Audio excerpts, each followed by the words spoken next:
How to reset any app in Windows 11. First, open the Settings app. Go to Apps in the left-hand menu. Then click on Installed Apps.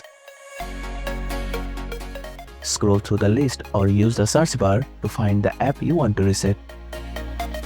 Click on the three dots next to the app and you will find advanced options.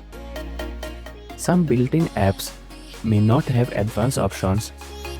In that case, try reinstalling the app. Select Advanced Options. Scroll down to the Reset section. Before you reset an app, you might want to try the Repair option first. Click on the Repair button. Repairing the app fixes any corrupted files without deleting your data. If the issue persists after repairing, then you can go ahead and reset the app. Click on the Reset button. A confirmation pop-up will appear. Click on the Reset button.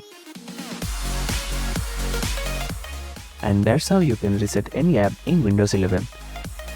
Thanks for watching.